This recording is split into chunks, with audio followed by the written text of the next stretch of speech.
So you want to be a cleric? Uh-huh. Yeah, of course. Yeah, absolutely. Anything you say. Yes. Yeah. Yeah, okay.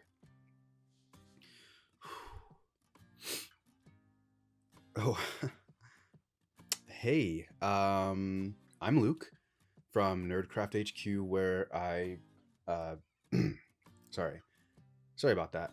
I was just Praying to my Lord and Savior Orcus over the dozens of souls I've collected for his legion. um, but we're not here to talk about that today. We're here to talk about playing a cleric in 5th edition Dungeons and Dragons. I just want to be clear that these are just my opinions, so you can take them or leave them. I also should mention that I do run homebrew rules that might not work for your campaign or table. That's okay. Don't worry about it. Yeah, I'm just here to talk about playing a cleric in 5th edition Dungeons and Dragons. Clerics are often seen as this holier-than-thou type of character, which is fine, but it gets them stuck in this lawful good territory. Now, regardless of what the book and or tropes say, my players don't have to fall under a certain alignment to play a cleric. They simply have to listen and do what their deity, good or evil, encourages them to do. I do want to go off on alignment here, but I think I'll save that for another video. In the player's handbook, it says, many clerics are expected to protect their deity's worshippers, which can mean fighting rampaging orcs, negotiating between warring nations, or sealing a portal that would allow a demon prince to enter the world. Now, who's to say the demon prince isn't working with clerics of their own?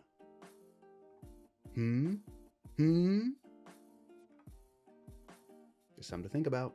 In terms of a quick build, when frantically throwing a character together, in this case a cleric, you might want to listen to the PHB and make Wisdom your highest ability score. This is going to help your divine magic spellcasting. We'll talk about that shortly. I am personally super into the idea of having a cleric with a longbow or a crossbow or any kind of long-ranged weapon. The idea of a ranged cleric to me is super awesome, and I would encourage you to, instead of making strength your next highest ability score, like it says in the book, consider dexterity. Consider picking up a longbow and fighting from a distance. And in terms of a background, again, use whatever background makes sense for your character and the story. I think you guys are probably starting to see a little bit of a pattern there with the backgrounds. Before we dive neck deep into divine domains, we should probably talk about divine spellcasting. Divine spellcasting is different than arcane spellcasting. A divine caster can choose from the entire list of spells available to their class to prepare their spells for the day. They're only limited by their level, which indicates the level of spell they can cast and how many spells they can prepare. There's some other information, but the player's handbook and other online resources can give you those charts. Divine domains are typically chosen based off of the domain associated with your deity. Divine domains give you abilities as you level up, as well as domain spells. If for whatever reason you and your DM decide that your divine domain should stray away from the domain of your deity, do it. Whatever works for your campaign. Now we'll list off some of the domains. There's life, light, nature, tempest, trickery, war, arcana, forge, grave, and even death. Clerics are pretty loaded, and there are even more domains available. Some of you may be thinking that I am saying things that negate one of the things that is directly built into being a cleric, and that is destroy undead. A lot of people associate undead with evil, and in my opinion, that just depends on what side of the coin you're on and how you consider yourself. But if it really interferes with a campaign, consider changing it from destroy undead to destroy another type of creature. Now, this is something you will really need to talk with your DM about, because you can't just decide to change this. This is kind of a big homebrew thing. But if your DM is for it, and you guys kind of workshop it out, it might be something that's really fun and works with your campaign. So here we are. And as usual, I didn't cover everything. I think that using this as a supplement, as well as your own research skills, you can probably learn way more about clerics in Dungeons & Dragons than I have available.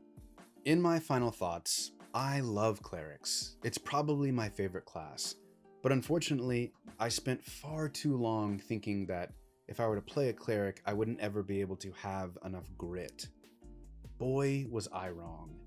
And I hope that anyone who's watching this who is plagued like I was can finally see the light, or perhaps the darkness. Thank you for watching. If you found this useful, liking and sharing this video would be great. If you do want to see more, don't forget to subscribe and click the notification bell. I hope you have a lovely day. Peace out.